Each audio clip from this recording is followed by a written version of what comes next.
our crown. Always remember Christ reigns over worldly needs. So anything that you need in this world, simply with prayer and supplication, ask Christ.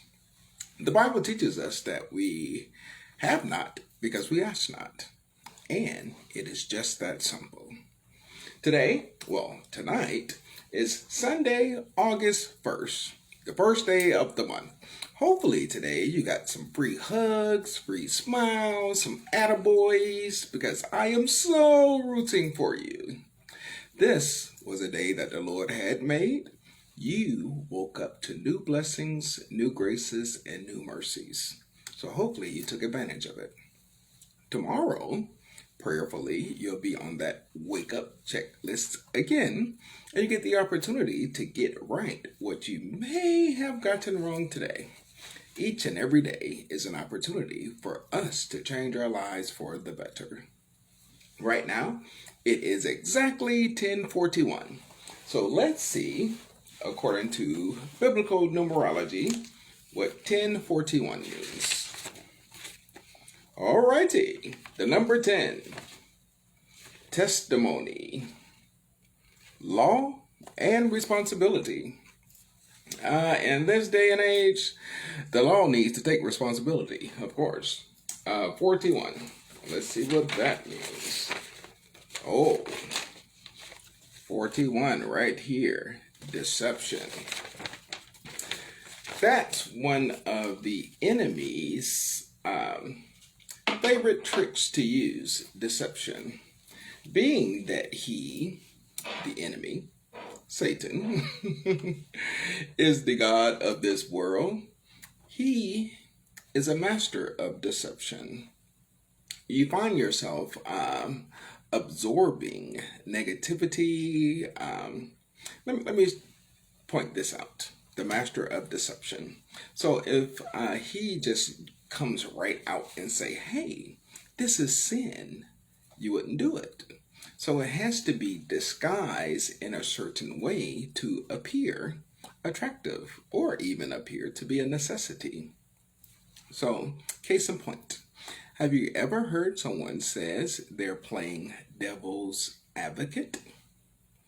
What they are saying, because an advocate is a lawyer, a representative, someone who stands in the place of and speaks for, to rally for, to convince others to believe and to share that opinion. So when they're saying they're devil's advocate, they are speaking for the devil. A lot of people don't see it that way. They say, well, I'm just pointing out things that can go wrong. Well, being that the Lord did not give us the spirit of fear, Satan did. And those things that you're pointing out to go wrong are to inject fear and doubt into the mind and into the plans of the person you are playing devil's advocate to. With the next time someone tells you that, let them finish and then ask them, what does God say? Since they're telling you what the devil says, ask them, what does God say? And do the exact opposite of what they're telling you to do, since they're speaking from the devil's point of view. So we have to be mindful and put on the entire armor of the Lord to withstand those fiery darts. This chung, chung, chung. The devil, for those who have a calling on their life and have discovered it, he can't stop you. He can, however, delay you and trick you out of the blessings you're supposed to receive. Have God ever given you a vision or a plan, and then all this other stuff happened and you never got around to, I just do it tomorrow, I'll do it tomorrow, I'll do it tomorrow, and tomorrow never came? And so that same plan or vision that you have, you see somebody else doing it, making millions of dollars and it's a success. God gave you that plan first. But you allowed all these other things to come in and trick you out of your rightful blessing. Let's be aware. The Bible says, "Be ye sober, be ye diligent," meaning on the lookout and always aware. I, for a long time, was not sober. And so I thank the Lord our God for coming into my life. Actually, He's always been in my life. I was tricked. I was out there in Atlanta doing my thug thizzle and running 100 miles per hour nowhere. Well, I was going somewhere. Rushing to destruction. That's where I was going. And I am so grateful the Lord our God found favor in me. Well, I found favor in Him. That is the reverse. I am so grateful that He didn't allow me to stay out there in the wilderness. Things are so much better for me now. So much more easier. I cannot. I am fairly articulate. I cannot find the words. I cannot. There are tons of people right now walking around deathly afraid, living in fear. I was once one of those people. Guess what I did? I turned off the fear transmitter, which is the television. We watch the news and it's filled with death, destruction, plane crash, the forest is on fire, 2 people crashed on I-20, and it is just horrible. It's almost to the point where one has to ask, did anything good happen today at all? Oh my. New mug alert. Let's see if we can get a good angle. So this light is pretty bright. Okay. It says, may there always be an angel by your side. The Bible promised that angels will be encamped around us. What is it? 10,000 may fall on my left and 10,000 on my right, but harm shall not come nigh me. Toast to that.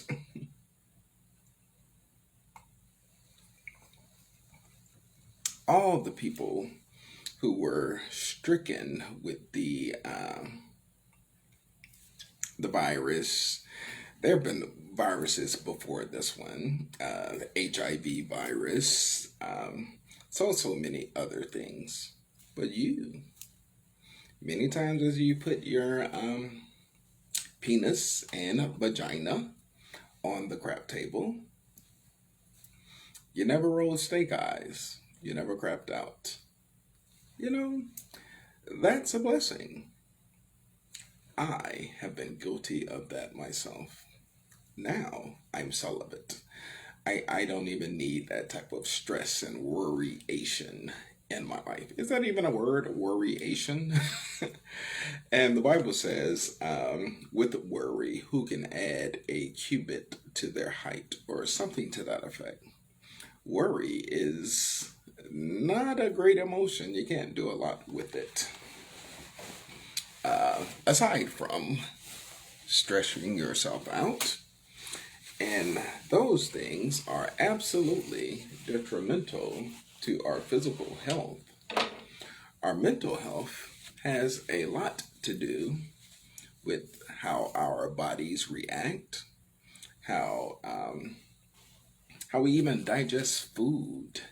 And for quite some time throughout my life, and I'm sure there are others who do the same thing, I would watch television while I ate.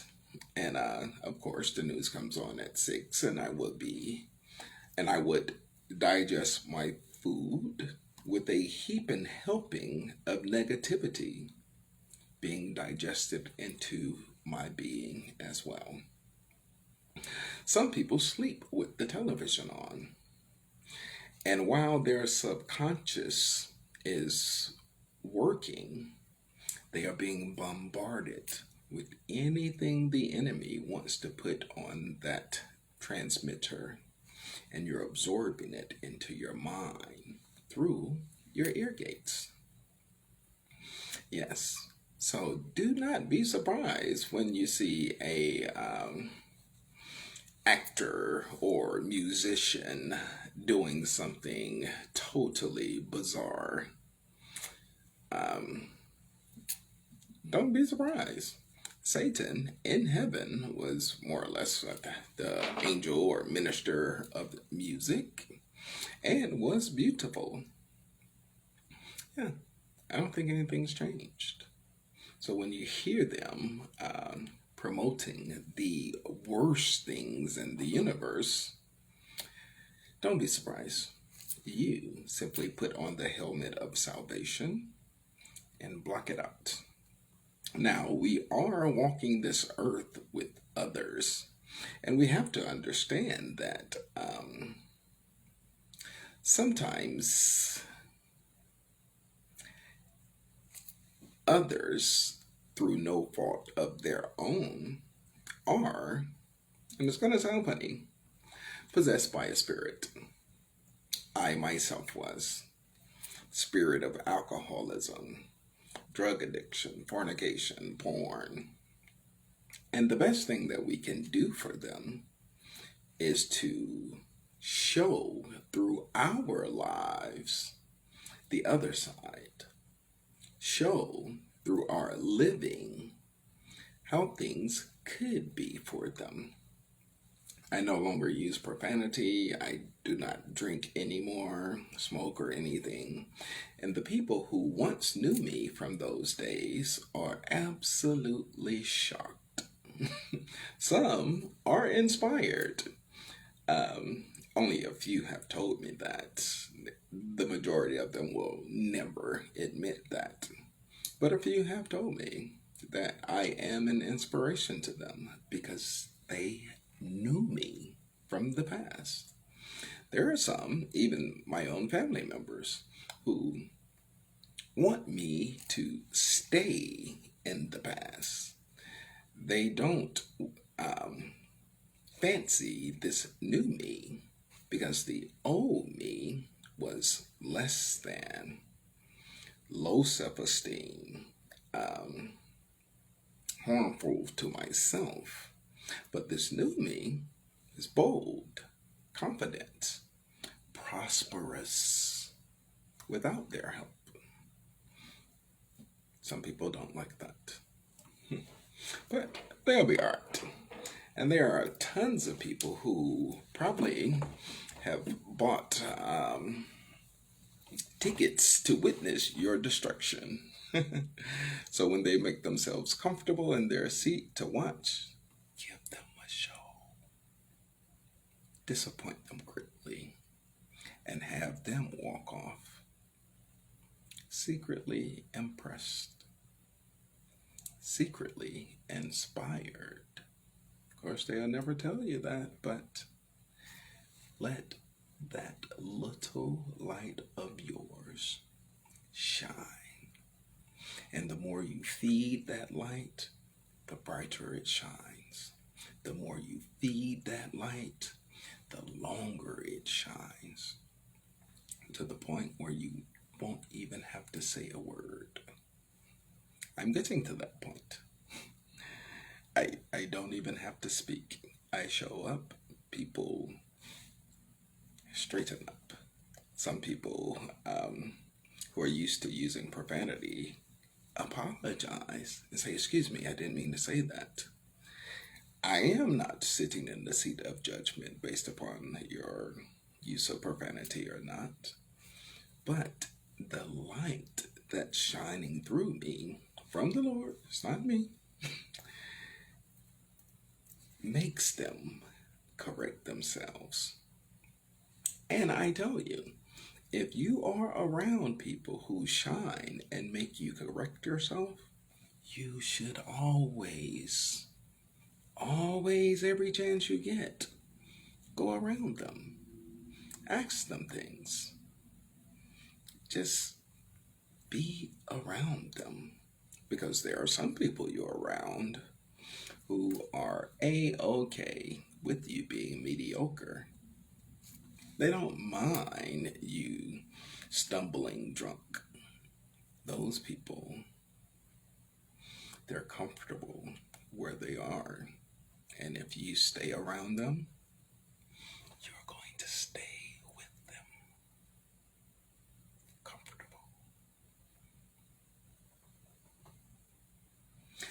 No bird can fly out the nest unless they are uncomfortable. If you're comforted in your nest, there's no need to fly. The mother bird has to literally push them out. And then they don't know what's happening. But then they naturally, from watching the mother bird flap her wings, do stuff. The wing flapping, which is already in them to do. So when you're around someone who makes you uncomfortable, but yet better, those natural talents and abilities that you have in you are going to come out because you know how to do them. You're just surrounded by people who stifle them. You feel uncomfortable showing your best side around them. You can't even wear your best clothes around them for fear they're going to hate on you. You can't even do you. You have to lower yourself to fit in with them. If you're the smartest person in the room, you need a different room to be in. Just like that. Just that simple. So yeah, hopefully today you got a bunch of free vitamin D. And prayerfully, you'll be on the wake up list again. And the whole reason we're gathered here this evening is the reading of the King James Version, Amplified, Holy Bible, Parallel Bible. And things are usually repeated when they're important. The word Bible was repeated. So, this is a parallel Bible. The word parallel means side by side. One side is traditional Shakespearean speech. Thou, they, thus saith the Lord, walketh, talketh, things of that nature. The other side is modernized speech of today. And I read from the everyday speech side for the ease of understanding. Also, if you're following along with your Bible, by me reading from the modernized side, it may not line up exactly, but fear not. The moral of the story and the message is still the same. Also, in the Bible is about the people. Quite a number of them have antiquated names. I spell them out and pronounce them to the best of my ability, even though sometimes I just may butcher them. But if you know the correct pronunciation, feel free to send me a message or leave a comment and correct me, and we can learn together. There's nothing wrong with being wrong. That way, we learn and we grow. But there are some people who know everything. And if you correct them, they simply will hate you.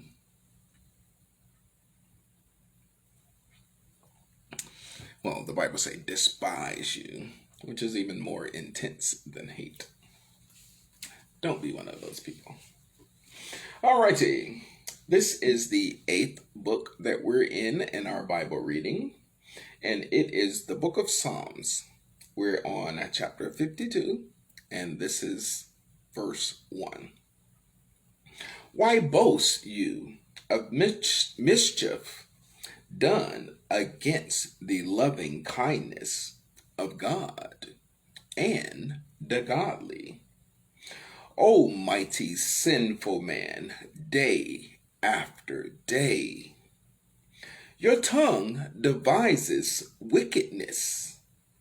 It is like a sharp razor working deceitfully. You love evil more than good, and lying rather than to speak righteousness, justice, and right. Selah. Pause and calmly think of that. Excuse me. You love all destroying and devouring words, O deceitful tongue. God will likewise break you down and destroy you forever. He will lay hold of you and pluck you out of your tent and uproot you from the land of the living. Selah. Pause and calmly think of that. The uncompromisingly righteous also shall see it and be in reverent fear and awe. But about you they will scoffingly laugh, saying, See, this is the man who made not God his strength, his stronghold, and high tower, but trusted in and confidently relied on the abundance of his riches, seeking refuge and security for himself through his wickedness. But I am like a green olive tree in the house of God. I trust in and confidently rely on the loving kindness and the mercy of God forever and ever. The next page, verse 9. I will thank you and confide in you forever, because you have done it, delivered me, and kept me safe. I wait on, hope in, and expect in your name, for it is good in the presence of your saints, your kind and pious ones. That was the end of chapter 52. We shall continue to chapter 53. The empty-headed fool has said in his heart, There is no God. Corrupt and evil are they, and doing abominable iniquity. There is none who does good. God looked down from heaven upon the children of men to see if there were any who understood, who sought, inquired after, and desperately required God. Every one of them has gone backslidden, and fallen away. They have altogether become filthy and corrupt. There is none who does good, no, not one. Romans 3:10 through 12. Have those who work evil no knowledge, no understanding? They eat up my people as they eat bread. They do not call upon God. There they are, in terror and dread, where there was and had been no terror and dread. For God has scattered the bones of him who encamps against you. You have put them to shame, because God has rejected them. Oh, that the salvation and deliverance of Israel would come out of Zion, when God restores the fortunes of his people. Then will Jacob rejoice, and Israel be glad. That is the end of chapter 53. They are fairly short chapters, but they feel so good. We shall continue with chapter 54. Verse 1. Save me, O God, by your name. Judge and vindicate me by your mighty strength and power. Hear my pleading and my prayer, O God. Give ear to the words of my mouth. For strangers and insolent men are rising up against me, and violent men and ruthless ones seek and demand my life. They do not set God before them. Selah. Pause and calmly think of that. Behold, God is my helper and ally. The Lord is my upholder and is with them who uphold my life. He will pay back evil to my enemies. In your faithfulness, Lord, put an end to them. With the free will offering, I will sacrifice to you. I will give thanks and praise your name, O Lord, for it is good.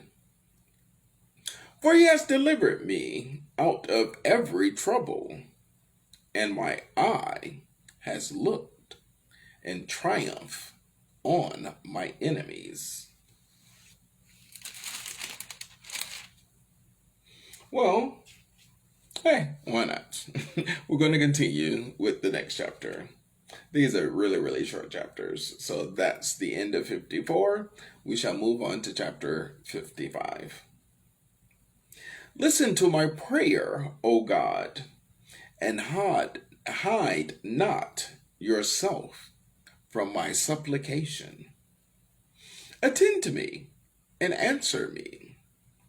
I am restless and distraught in my complaint and must moan.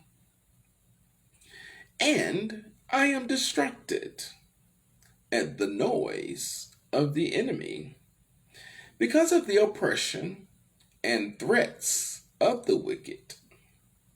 For they will cast trouble upon me, and in wrath they persecute me. My heart is grievously pained within me, and the terrors of death have fallen upon me. Fear and trembling have come upon me. Horror and fright have overwhelmed me. And I say, oh, that I had wings like a dove. I would fly away and be at rest. Yes, I would wander far away. I would lodge in that wilderness. Selah. Pause and calmly think of that. I would hasten to escape and to find shelter from the stormy wind and tempest. Destroy their schemes, O Lord. Confuse their tongues. For I have seen violence and strife in the city. Day and night they go about on its walls. Iniquity and mischief are in its midst. Violence and ruin are within it. Fraud and guile do not depart from its streets and marketplaces. For it is not an enemy who reproaches and taunts me. Then I might bear it. Nor is it one who has hated me, who insolently vaunts himself against me. Then I might hide from him. But it was you, a man, my equal, my companion, and my familiar friend. We had sweet fellowship together, and used to walk to the house of God in company. Let desolations and death come suddenly upon them.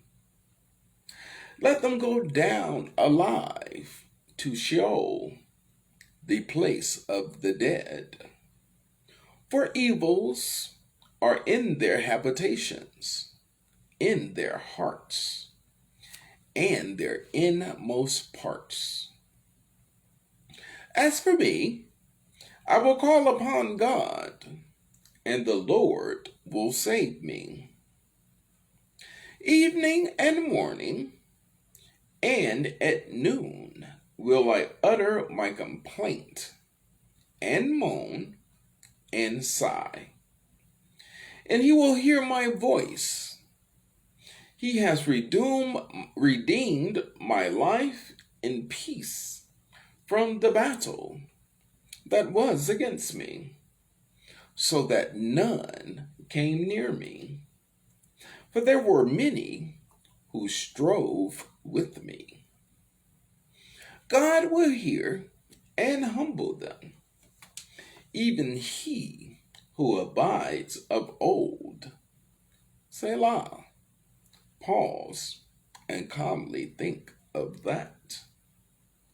Because in them there has been no change of heart, and they do not fear, revere, and worship God. My companion has put forth his hand against those who were at peace with him. He has broken and profaned his agreement of friendship and loyalty. The words of his mouth were smoother than cream or butter, but war was in his heart. His words were softer than oil, yet they were drawn swords.